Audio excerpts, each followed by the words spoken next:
Hello student, आज हम पढ़ेंगे वसंत बाग एक 6 क्लास संसार पुस्तक है।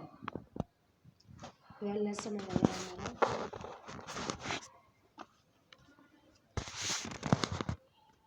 जब तुम मेरे साथ रहती हो तो अक्सर मैंने होता है प्राय मुझसे बहुत सी बातें पूछा करते हो और मैं उनको जवाब देने की कोशिश करता हूँ, यानी प्रयास करता हूँ।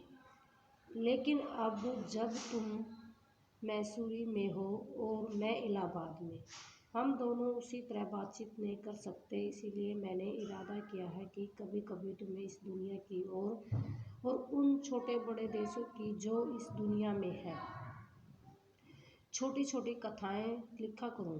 तुमने हिंदुस्तान और इंग्लैंड का एक कुछ हाल इतिहास में पढ़ा है, लेकिन इंग्लैंड केवल एक छोटा सा टापू है और हिंदुस्तान जो है एक बहुत बड़ा देश है, फिर भी दुनिया का एक छोटा सा हिस्सा है। अगर तुम्हें इस दुनिया का कुछ हाल जानने का शौक है तो तुम्हें सब देशों का और उन सब जातियों का जो इसमें बसी हुई हैं ध्यान रखना पड़ेगा। केवल उस एक छोटे से देश का नहीं जिसमें तुम पैदा हुई हो। मुझे मालूम है कि इन छोटे छोटे खतों में बहुत थोड़ी सी बातें ही बतला सकता है। जो खत होते हैं वो पत्थर होते हैं,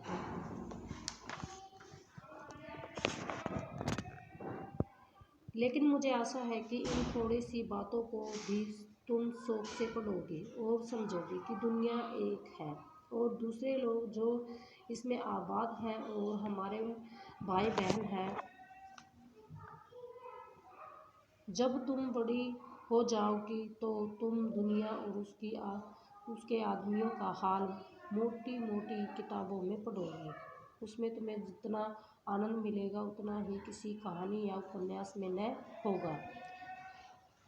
यह तो तुम जानती ही हो कि यह धरती लाखों करोड़ों वर्ष पुरानी है और बहुत दिनों तक इसमें कोई आदमी न था। आदमियों से पहले सिर्फ जानवर थे। जानवरों से पहले एक ऐसा समय था जब इस धरती पर कोई जानवर न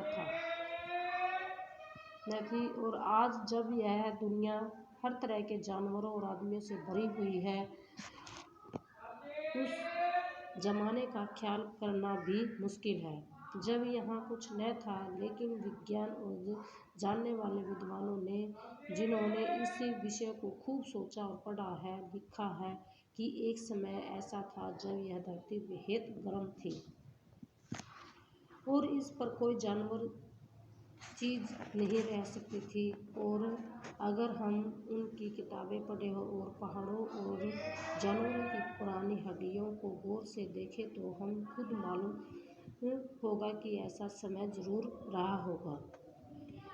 तुम इतिहास की किताबों में ही पढ़ सकती हो, लेकिन पुराने ज़माने में तो आदमी पैदा ही न हुआ था। किताबें कौन लिखता है? तब हमें उस ज़माने की बातें कैसे मालूम हो? यह तो नहीं हो सकता कि हम बैठे बैठे ही हर एक बात सोच निकालें। यह बड़े मज़े की बात होती है, क्योंकि हम जो चीज़ चाहते हैं सोच लेते हैं और सुंदर परियों की कहानियाँ गढ़ लेते हैं। लेकिन जो कहानी किसी बात को देख बिना ही गढ़ ली जाए वह ठीक कैसे हो सकती है? लेकिन खुशी की बात है कि इसे पुराने ज़माने की लिखी हुई किताबें न होने पर भी कुछ ऐसी चीज़ें हैं जिनसे हमें उतनी ही बातें मालूम होती हैं जितनी किसी किताब से होती हैं। ये पहाड़, समुंदर, सितारे, नदियाँ, जंगल, जानवरों की पुरानी हड्डियाँ और इसी तरह की और भी कितनी ही चीज़ें हैं जिनसे हमें दुनिया का पुराना हाल मालूम हो सकता है। मगर हाल जानने का असली तरीका यह नहीं है कि हम केवल दूसरों की लिखी हुई किताबें पढ़ लें, बल्कि खुद संसार रूपी पुस्तक को पढ़ें। मुझे आशा है कि पत्थरों और पहाड़ों को पढ़कर तुम थोड़े ही दिनों में उनका हाल जानना सीख जाओगी। सोचो, कितनी मज़े की बात है कि एक छोटा सा रोड़ा जिसे तुम सड़क पर पर या पहाड़ के नीचे पड़ा हुआ देखती हो। शायद संसार की पुस्तक का छोटा सा पृष्ठ हो, शायद उससे तुम्हें कोई नई बात मालूम हो जाए। शर्त यही है कि तुम्हें उसे पढ़ना आता हो।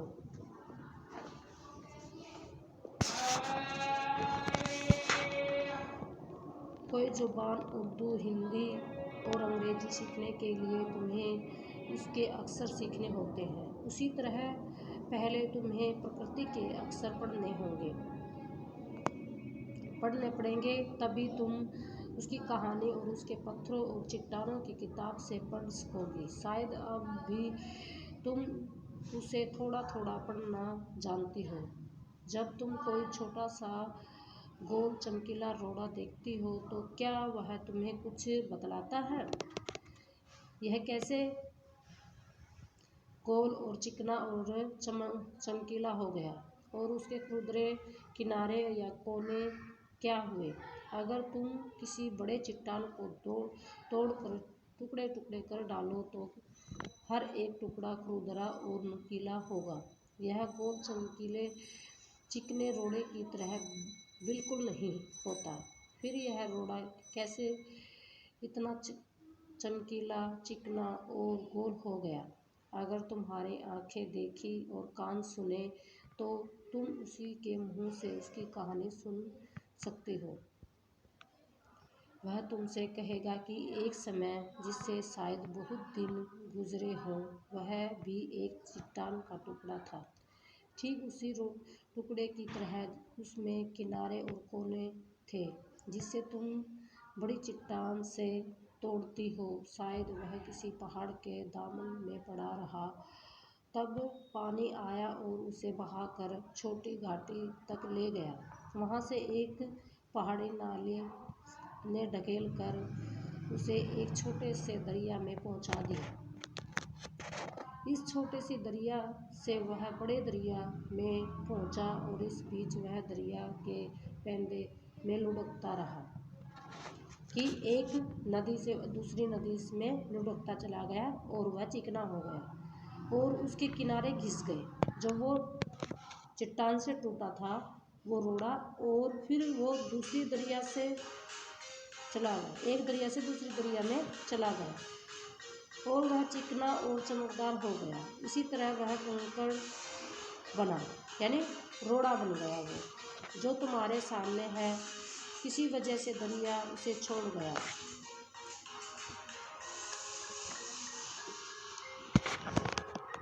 तुम उससे पा गई, और अगर दरिया उसे और आगे ले जाता है तो वह छोटे होते होते अंत में वह बालू का एक जर्रा हो जाता है, एक कण हो जाता है। समुद्र के किनारे अपने भाइयों से जा मिलता है और जहाँ एक सुंदर बालू का किनारा बन जाता है जिस पर वह छोटे छोटे बच्चे खेलते हैं और बालू के घरोंदे बनाते हैं, यानी घर बनाते रेत के। अगर एक छोटा सा रोड़ा तुम्हें इतनी बातें बता सकता है तो पहाड़ों और चीज़ों से जो हमारे चारों तरफ है, हमें और कितनी बातें मालूम हो सकती हैं।